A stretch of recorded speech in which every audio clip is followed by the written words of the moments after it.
Admiral Jake Morrison stood on the bridge of the USS Liberty, watching the stars through the massive viewport.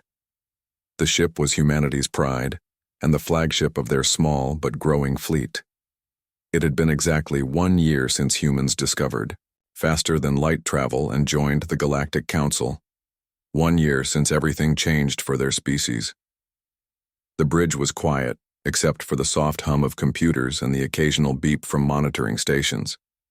Captain Lisa Grant worked at her station nearby while Commander Nick Taylor reviewed security reports. Everyone seemed relaxed, but Jake felt something was wrong. He had learned to trust his instincts during his 20 years in the military. Sharp beep from the communication station broke the silence. Lieutenant Sam Brooks looked up from his console with concern on his face. "Admiral, we have an incoming transmission from the Galactic Council. Priority Alpha encryption, sir." Jake nodded and walked to the main display screen. "Put it through." "Lieutenant." The screen flickered and showed the face of Ambassador Crixvell from the Zelani Consortium. The alien looked like a giant octopus with purple skin and yellow eyes. His tentacles moved slowly as he spoke in his translated voice. "Greetings, Admiral Morrison. I bring an official message from the Galactic Council Tribute Assessment Division. This communication is formal and binding under Council Law Article 7. Jake felt his stomach tighten. He had heard whispers about tribute requirements but hoped humanity would have more time before facing them. "Go ahead, Ambassador. We are listening." Crixvell's tentacles writhed slightly as he continued. "The Human Federation has completed its first year as a junior member of the Galactic Council. As per standard protocol, you must now fulfill your tribute, obligations to maintain membership and protection." The alien touched something off-screen and a holographic document appeared in front of Jake. The numbers made his blood run cold. 40% of humanity's military fleet, including the USS Liberty itself. 60% of all industrial output from Earth and the colonies. 100,000 human citizens to serve as cultural exchange participants on various council worlds. These terms are standard for all species entering their second year of membership, Crixvell said with what sounded like barely hidden amusement. Many primitive newcomers find these requirements challenging at first, but they ensure proper integration into galactic civilization. Jake read through the document again, hoping he had misunderstood something. The cultural exchange program was clearly slavery disguised with fancy words. The industrial tribute would cripple human expansion. The military requirements would leave Earth defenseless. "Ambassador, these demands would severely impact our ability to defend ourselves and maintain our civilization," Jake said carefully. Crixvell's yellow eyes seemed to glow brighter. "Admiral Morrison, all species must contribute to the greater good of the galaxy. The Vorth Empire has maintained peace for 50,000 years. The Drakmori hegemony provides security. The Zelani Consortium ensures economic stability. Newer species must support these vital functions. And if we refuse," Jake asked, though he suspected he already knew the answer. "Refusal is not an option under council law," the alien replied coldly. "Species that fail to meet their obligations face enforcement action. This typically involves elevation to Protocol 9 status, which removes all autonomy from the offending civilization." Jake had heard whispers about Protocol 9. It meant complete enslavement. The offending species would lose all rights and become property of the Council to be divided among the major powers. It had happened to dozens of civilizations over the centuries. "You have 10 standard solar cycles to confirm your acceptance," Crixvell continued. "The Council expects full compliance by the established deadline. This concludes our official communication." The screen went dark, leaving the bridge in stunned silence. Jake stared at the holographic document still floating in front of him. Around him, his crew looked shocked and angry. These were good people who had dedicated their lives to protecting humanity, and now they were being told to surrender everything they had worked for. "Sir, what are our orders?" Captain Grant asked quietly. Jake closed his eyes for a moment and thought about Earth, about the billions of humans who trusted their military to keep them safe, about the children who dreamed of exploring the stars, about everything their species had accomplished in just 1 short year among the stars. "Get me a priority channel to Earth Command," he said finally. "Full encryption and quantum relay priority." Within minutes, Jake was looking at President Amy Collins in the White House Situation Room. Defense Secretary Ron Hayes and Admiral Kate Williams were also present. All three looked grim as Jake briefed them on the Council's demands. "My God," President Collins said after reviewing the tribute requirements, "they want to turn us into slaves." "That appears to be the standard operating procedure for this galaxy, Madam President," Jake replied. "Every species goes through this process. Those who comply become junior partners with limited rights. Those who refuse are completely enslaved." Admiral Williams leaned forward. "What about our military capabilities, Jake? Could we fight them, if we had to?" Jake considered the question carefully.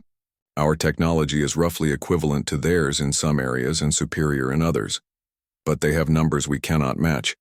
The Vorth Empire alone has fleets numbering in the millions of ships. We have less than 500. Defense Secretary." Hayes shook his head. "The economic impact alone would destroy us. Losing 60% of our industrial output would crash the entire economy. Unemployment would skyrocket, and we would lose our ability to expand into space. And the cultural exchange program is clearly slavery," President Collins added with disgust. 100,000 of our citizens handed over to alien masters. I will not sign humanity's death warrant." The room fell silent as everyone contemplated their impossible situation. Submit and watch their civilization slowly die or resist and face immediate destruction. Jake had seen impossible situations before, but nothing like this. "There is one option," Jake said slowly. "I could travel to the Grand Assembly on Nexus Prime and deliver our response in person.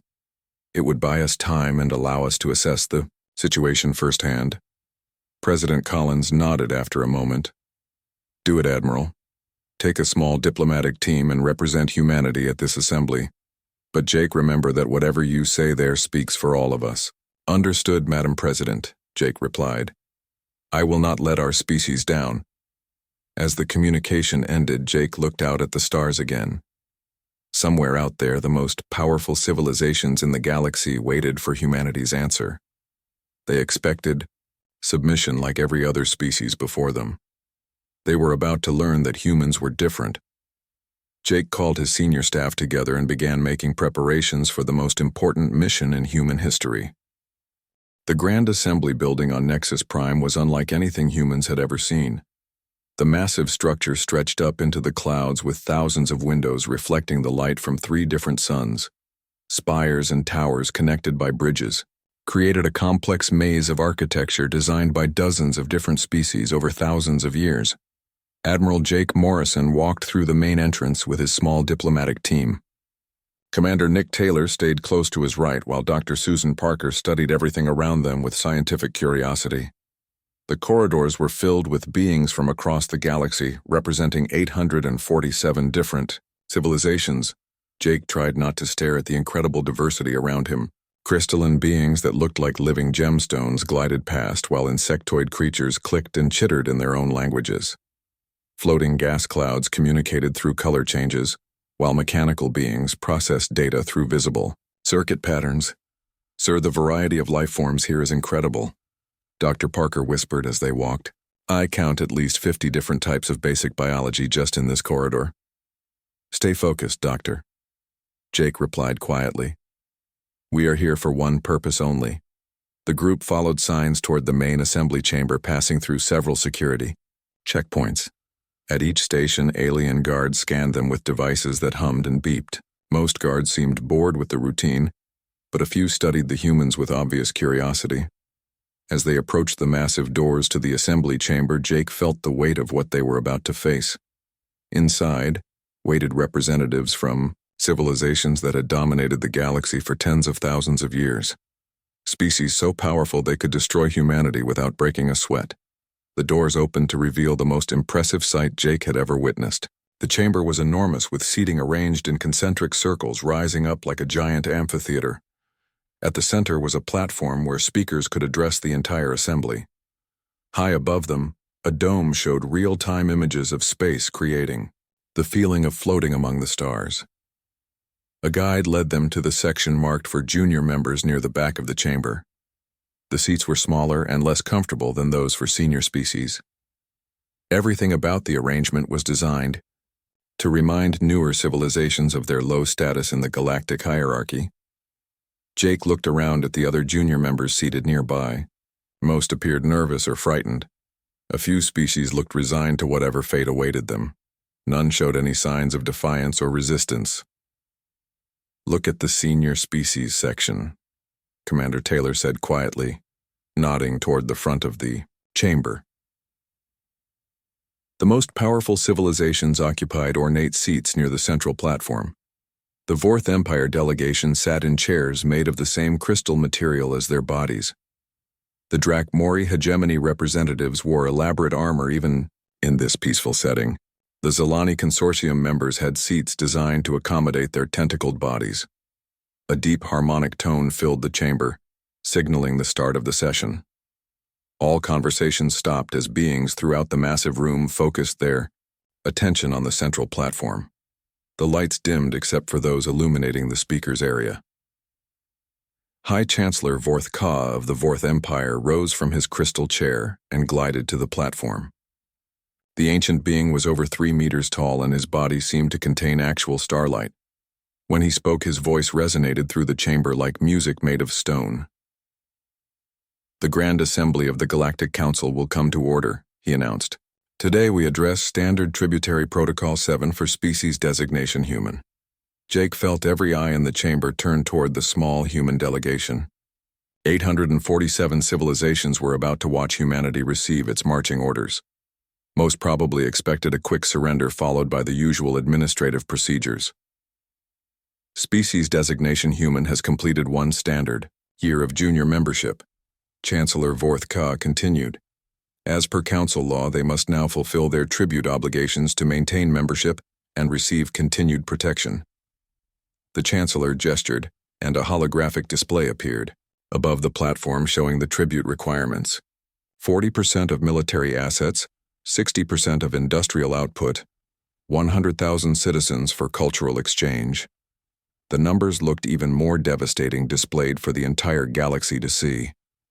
These requirements represent standard protocol for all species entering their 2nd year, the Chancellor explained to the Assembly. Compliance ensures proper integration into galactic civilization while providing necessary resources for Council operations. Murmurs rippled through the chamber as various species discussed the requirements in their own languages. Jake caught fragments of translation suggesting most found the tribute reasonable or even generous compared to what some species had been forced to pay. Dr. Parker leaned over to whisper in Jake's ear. "Admiral, I have been monitoring the translation systems. Several species are discussing historical precedents. It seems the Kalari attempted to resist similar requirements 200 years ago." "What happened to them?" Jake asked quietly. "They were completely enslaved under Protocol 9. Their homeworld was divided among the major powers and their people became property," she replied grimly. Commander Taylor added his own intelligence. "Sir, I count at least 50 species in this chamber that show signs of having been through Protocol 9 enforcement. Scarring patterns, submissive postures, fear responses when the major powers speak." Jake nodded, understanding the message. The galaxy was full of broken civilizations that had tried to resist and failed. Humanity was expected to look at these examples and choose submission over destruction. Chancellor Vorth Ka raised 1 crystalline appendage for silence. "Admiral Morrison of the Human Federation will now provide his species' formal response to these tribute requirements." The chamber fell completely silent. Even the background hum of life support systems seemed to fade away.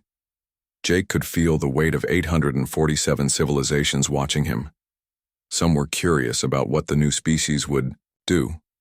Others were bored and expected a quick surrender. A few seemed sympathetic, knowing what humans were about to go through. Jake stood slowly and looked around the massive chamber. These beings expected him to bow his head and accept humanity's fate like countless species before them. They expected humans to be just another conquered civilization, adding to their vast empire of slave races. They were about to learn they had seriously underestimated what humans were capable of. High Chancellor Vorth Ka's ancient eyes focused on Jake with the patience of someone who had seen this scene thousands of times before. "Admiral Morrison, you may now formally accept these tribute requirements on behalf of your species." Jake took a deep breath and prepared to give an answer that would change everything. Admiral Jake Morrison stood in the center of the greatest assembly in galactic history. 847 civilizations watched him, with expressions ranging from boredom to curiosity. The massive chamber was so quiet he could hear his own heartbeat echoing in his ears.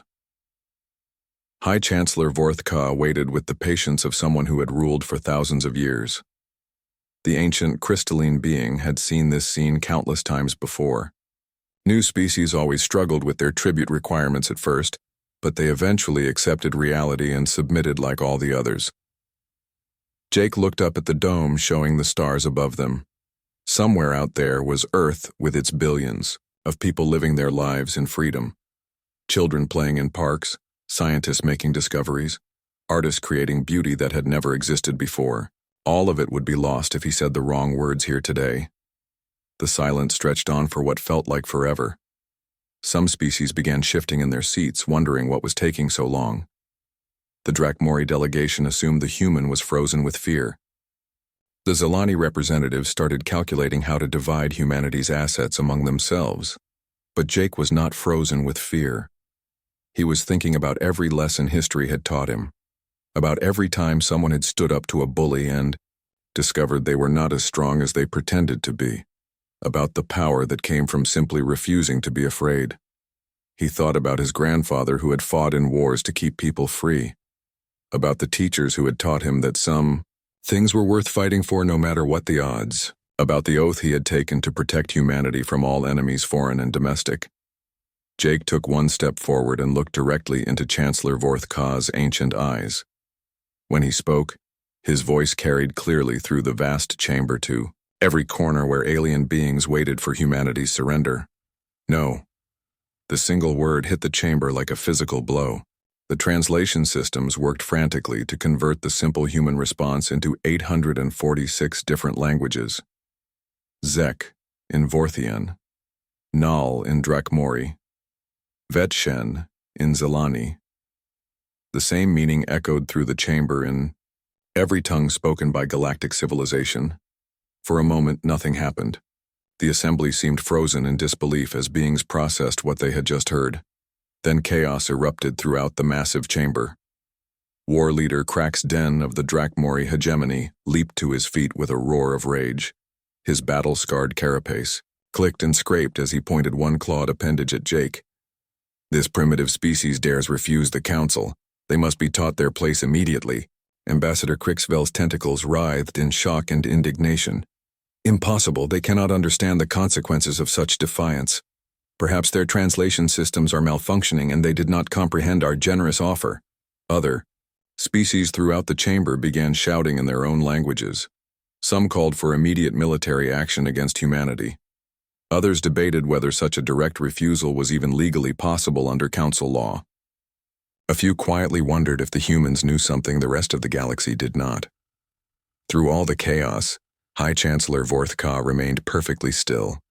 His crystalline form seemed to dim slightly as his ancient mind processed this unprecedented response. In 50,000 years of Galactic Council history, no species had ever given such a direct, unqualified refusal to tribute requirements. Jake remained standing in the center of the platform, apparently unmoved by the storm of rage and disbelief swirling around him. Commander Taylor and Dr. Parker had risen from their seats, ready to stand beside their admiral, no matter what happened next. The Chancellor raised one glowing appendage, and the chamber gradually fell silent. When he spoke, his voice carried the weight of eons and the authority of absolute power. "Admiral Morrison, perhaps you do not fully understand the implications of your response," he said with careful control. "The tribute requirements are not a request or a negotiation. They are a statement of galactic law. No species has ever refused them." Jake met the ancient being's gaze without flinching. "Chancellor Vorth-Ka, I understand the implications perfectly. Humanity chooses freedom over slavery. We will not surrender our people, our ships, or our sovereignty to anyone for any reason."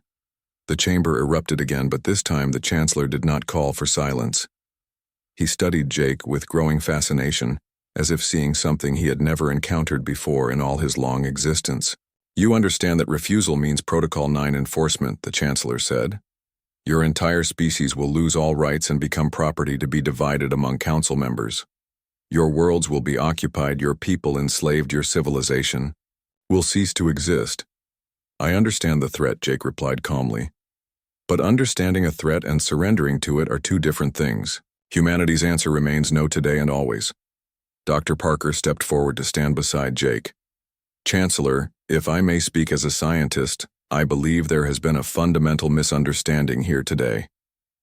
Explain, the Chancellor said with obvious curiosity. You have spent the last year teaching us about galactic civilization, she continued. You showed us your technologies, your cultures, your histories. You explained how the tribute system works and why it exists. You assumed we would learn our place in your hierarchy. And you did not, the Chancellor observed. No, we learned something. Entirely different, Dr. Parker said with a slight smile. We learned your weaknesses. Commander Taylor joined them on the platform as planned. Every technology share, every cultural exchange, every diplomatic meeting gave us more information about how your civilizations actually function. We studied not just your strengths, but your vulnerabilities. The chamber was now completely silent as beings throughout the assembly tried to understand what the humans were saying. These primitive newcomers seemed to be suggesting they had somehow gained an advantage over civilizations that had ruled the galaxy for millennia. Jake activated his personal communicator and spoke 3 words that would change everything. Execute Order Phoenix. Across the galaxy at that exact moment, humanity's true response began to unfold. But it was not the desperate last stand the Council expected. It was something far more devastating and completely unexpected. High Chancellor. Vorthka's crystalline form flickered as reports began flooding in from across council space. His ancient eyes widened as he realized what was happening. Impossible, he whispered. How could a species known for only 1 year accomplish this? Jake smiled grimly. You made one critical error, Chancellor. You assumed that because we are new to space travel, we are new to warfare. Humans have been perfecting the art of war for our entire history. We just needed to understand yours. Reports flooded into the Grand Assembly chamber from across the galaxy. High Chancellor Vorthka's crystalline form flickered rapidly as his people transmitted urgent messages directly into his consciousness. What they told him seemed impossible, but the evidence was undeniable. On Crystalis Prime, the ancient Vorth homeworld, their planetary defense grid had gone completely dark. Weapons systems that had protected the planet for 20,000 years were now offline. Worse yet, the humans had not destroyed them, but somehow taken control of them. Vorth technicians were locked out of their own systems. Admiral Jake Morrison watched the Chancellor's growing alarm with satisfaction. Your defense networks are quite sophisticated, Chancellor, but they have one critical flaw. They assume that anyone advanced enough to understand them must be a member of your civilization. Dr. Susan Parker stepped forward with a tablet showing technical diagrams. Human computer specialists spent months studying every system you shared with us. We found backdoors and vulnerabilities in designs that were thousands of years old. Security flaws that no one bothered to fix because no one had ever challenged them before. War leader Craxden of the Drakmori received his own stream of urgent reports. His massive fleets were experiencing systematic failures across dozens of star systems. Weapons that had conquered hundreds of worlds were malfunctioning. Ship computers were displaying error messages in a language his technicians did not recognize. Human writing, Commander Nick Taylor explained helpfully. Our programmers left little messages for you to find, things like hello and welcome to freedom, and you have been liberated by the human resistance. The Drakmori war leader's carapace clicked with rage. Our fleets number in the millions. Your entire species has fewer ships than one of our battle groups. True, Jake replied calmly. But we do not need to match your numbers. We only need to make your ships useless. Every time you shared technology with us, our engineers were finding ways to turn it against you. Ambassador Crix Vel was receiving the most disturbing reports of all. Across Zilani space, their economic control systems were failing. Slave implants that had controlled conquered populations for centuries were deactivating simultaneously. Species that had been enslaved for millennia were suddenly free, and they were not happy about their treatment. The implants cannot be deactivated without proper authorization codes. Crixvel protested, his tentacles writhing in panic. It is impossible. Dr. Parker smiled coldly. Nothing is impossible if you understand the science behind it. Human neurologists studied every brain control device you showed us. We found ways to broadcast deactivation signals on frequencies your people never thought to protect. Throughout the chamber, representatives from hundreds of civilizations were receiving similar reports. Systems failing across the galaxy, slave populations breaking free, technologies turning against their creators. The carefully maintained order of 50,000 years was collapsing in real time. High Chancellor Vorthka struggled to process what was happening. This is madness. You cannot possibly coordinate attacks across the entire galaxy. The logistics alone would be impossible for a species with your limited resources. You are right about one thing, Chancellor, Jake said with growing confidence. Humanity could never accomplish this alone. But we are not alone. Commander Taylor activated a holographic display showing star charts across the galaxy. Red dots appeared marking locations where uprisings were taking place.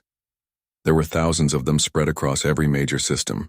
Every oppressed species in this galaxy has been waiting for someone to say no first, Taylor explained. Your tributary system created millions of potential allies for anyone brave enough to make the first move. The display zoomed in to show details of the coordinated resistance. Species that had been enslaved for centuries were working together with others who had only recently been conquered. Former enemies were cooperating against the common threat of council oppression. The Mithran Collective still remembers losing their homeworld 50 years ago, Dr. Parker added. The Kalari survivors have been planning revenge for 200 years. The Torvan Republic never forgot being forced into tribute status. Hundreds of civilizations just needed someone to light the spark. Ambassador Crixvel's yellow eyes widened with understanding and terror. You turned our own sharing protocols against us. Every piece of technology we gave you was analyzed and weaponized. Not just weaponized, Jake corrected. Improved. Human. Engineers have a talent for taking existing technology and making it better. We took your weapons and made them more powerful. We took your defenses and found ways around them. We took your control systems and turned them into liberation tools. War leader Cracksden roared in fury. Even if you disable our fleets, we have ground forces across 1,000 worlds. Our armies will crush these pathetic uprisings. Will they? Commander Taylor asked with amusement. Check your latest reports, war leader. The Drakmori's expression changed as new information reached him. His ground forces were reporting that their weapons were malfunctioning. Armor systems were failing. Vehicle computers were displaying friendly fire warnings when targeting the very populations they were supposed to control. Human military strategists studied every aspect of your occupation forces. Taylor continued. We identified weak points in your logistics, supply chains, and command structures. Every system you showed us became a potential target for sabotage. High Chancellor Vorthka's ancient mind finally grasped the full scope of what humanity had accomplished. You have been planning this since the day you joined the council. Actually, we started planning before we even met you, Jake replied. Human intelligence services spent decades studying radio transmissions from galactic civilization. We knew about the tributary system and the fate of conquered species long before we developed faster-than-light travel. Dr. Parker nodded in agreement. Our xenobiology teams prepared countermeasures for every major species we might encounter. Our computer specialists developed virus programs designed to attack alien systems. Our military planners created strategies for asymmetric warfare against numerically superior forces. The chamber had fallen completely silent as beings throughout the assembly realized what they were witnessing. A species that had seemed primitive and helpless was revealing that they had orchestrated the downfall of galactic civilization in less than 1 year. The most beautiful part, Jake continued, is that you helped us do it. Every cultural exchange gave us access to your systems. Every technology share provided new targets for exploitation. Every diplomatic meeting allowed us to plant software and gather intelligence. Chancellor Vorthka's crystalline form dimmed to almost nothing. What do you want from us? Jake looked around the chamber at 847 civilizations that had spent millennia believing in their own superiority. Most now looked terrified as they realized how completely they had been outmaneuvered by the galaxy's newest species. "We want what every intelligent being deserves, Chancellor," Jake said firmly. "Freedom, dignity, the right to determine our own destiny without interference from those who think they know better. And if we refuse to grant these things," the Chancellor asked. Jake smiled grimly. "Then you can ask the Vorth Empire how well their planetary defenses are working right now." 6 months had passed since humanity said no to the Galactic Council, and everything had changed. Admiral Jake Morrison stood in the same great chamber on Nexus Prime, but it looked completely different now. The hierarchical seating arrangements were gone, replaced by circular tables where species sat as equals regardless of their age or former power. The building itself showed signs of the transformation. Walls that had once displayed the emblems of ruling species now showed artwork from hundreds of different civilizations. The dome above still showed the stars, but now it included planets that had been liberated from council control. Most importantly, the chamber felt alive with genuine conversation instead of the fearful silence that had once dominated meetings. Jake served as humanity's representative to the newly formed Galactic Alliance. The name had been chosen carefully to reflect the voluntary cooperation between equals rather than the forced submission of the old system. Every species had an equal voice in decisions that affected the galaxy. Dr. Susan Parker approached his table carrying a datapad filled with the latest reports. She now served as the Alliance's chief science officer, coordinating research projects between dozens of species. Her face showed the exhaustion of someone working incredibly hard, but also the satisfaction of someone whose work was making a real difference. "Admiral, the final integration reports are in," she said, sitting down beside him. "The last holdout species have agreed to join the Alliance. The galaxy is officially free of the old tributary system." Jake nodded with satisfaction but also concern. Freedom was just the beginning of their challenges. Building something better than what they had destroyed would be much harder than tearing down the old system. "How are the former council species adapting?" he asked. Dr. Parker consulted her datapad. "Better than expected, actually. The Vorth Empire has discovered that their crystal art forms are highly valued by other species. They are making more profit through voluntary trade than they ever did through forced tribute. Many Vorth seem genuinely relieved to not have the burden of maintaining their empire." "And the Drakmori?" Jake asked. "They have found new purpose as peacekeepers for the Alliance," Parker replied with a smile. "It turns out their warrior culture translates well to protecting others instead of conquering them. They especially enjoy working with former slave species, who appreciate having strong allies." Commander Nick Taylor joined them at the table. He now held the rank of admiral and commanded the Alliance Defense Force.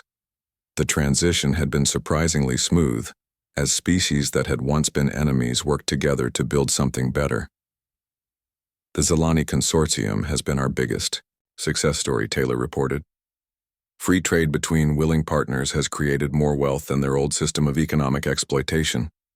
Ambassador Crixvell told me yesterday that voluntary cooperation is far more profitable than forced compliance." Jake was pleased to hear the positive reports, but he knew their work was far from finished. Through the great windows he could see construction crews from dozens of species working together to expand the facility. The Alliance was growing rapidly as more civilizations chose freedom over oppression. "Sir, we have received some concerning intelligence from our long-range sensors," Taylor continued with a more serious expression. "There are signs of another galactic empire beyond our current borders. Early reports suggest they are much larger and more aggressive than anything we have faced before." Dr. Parker looked up from her datapad with worry. "How much larger, Admiral?" "Intelligence estimates suggest they control at least 50 galaxies," Taylor replied grimly. "They call themselves the hegemony of eternal order, and their scouts have been observing the changes in our galaxy with great interest." Jake felt a familiar chill as he considered this new threat.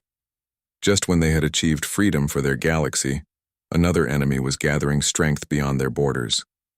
But this time things would be different. This time, they would not face the threat alone. "Have we shared this intelligence with all Alliance members?" Jake asked. Yes, sir, Taylor confirmed. The response has been unanimous. Every species wants to defend the freedom we have all worked to build. The chamber doors opened and beings from hundreds of different civilizations began filing in for the daily alliance meeting. Jake watched former enemies sit down together as friends and allies. Species that had been enslaved for centuries now participated as equals in shaping galactic policy. High Chancellor Vorth Ka entered with the delegation from the former Vorth Empire. The ancient crystalline being had adapted to his new role with surprising grace. He now served as an elder advisor, sharing his vast knowledge while respecting the equal voice of every species. War leader Krax Den arrived with his Drakmori security team. The scarred warrior had become one of Jake's most trusted allies in building the new alliance defense structure. Former slaves now served alongside their former masters, united by common purpose. Even Ambassador Krix Vel had found new purpose in the alliance. His economic expertise helped coordinate trade agreements between species that benefited everyone involved. The tentacled being seemed genuinely happier managing voluntary partnerships than forced tributes. As the meeting came to order, Jake stood to address the assembly. 847 civilizations looked to him not as a conqueror, but as the leader who had shown them a better way forward.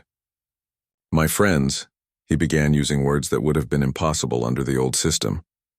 We have proven that cooperation is stronger than conquest, and freedom is more powerful than oppression. But our test is not finished. He activated the holographic display showing intelligence about the approaching hegemony. Murmurs of concern rippled through the chamber, but Jake also saw determination in the faces around him. Another empire approaches our galaxy, Jake continued. They bring the same message of forced submission that we rejected 6 months ago. They expect to find a collection of weak, divided species ready to surrender without a fight. The chamber fell silent as beings throughout the assembly considered this new challenge. Then Chancellor Vorth Ka rose to speak. Admiral Morrison, 6 months ago, my people ruled through fear and oppression, the ancient being said. We believed power came from controlling others. You showed us that true strength comes from standing together as equals. If this hegemony wants to enslave our galaxy, they will find something they have never encountered before. War leader Krax Den stood next. The Drakmori spent millennia conquering weaker species. We thought victory meant making others submit. Now we fight to protect the freedom of all species. This hegemony will learn what happens when warriors fight for something greater than themselves. Ambassador Krix Vel rose from his seat. The Zelani believed wealth came from taking from others. We have learned that prosperity comes from working together. If this hegemony threatens our alliance, they will face the combined economic and military might of a united galaxy. One by one, representatives from hundreds of species stood to voice their commitment to defending their hard-won freedom. Former enemies pledged to fight alongside each other. Former slaves promised to protect former masters. The spirit that had overthrown the old system was now focused on defending the new one. Jake felt proud as he watched the galaxy unite against this new threat. 6 months ago, these beings had been divided by fear and oppression. Now they stood together as free people determined to remain free. Then let us send the hegemony of eternal order a message they will understand, Jake announced. When they arrive at our borders, they will receive the same answer humanity gave to the Council's tribute demands. The chamber erupted in cheers as 847 civilizations spoke with one voice. The word echoed through the hall in hundreds of languages, but the meaning was the same in every tongue. No, the galaxy had learned that sometimes the shortest answers carry the greatest power, and that even the mightiest empires can fall when everyone finally decides to stop being afraid. Whatever came next, they would face it together as free beings defending their right to remain free.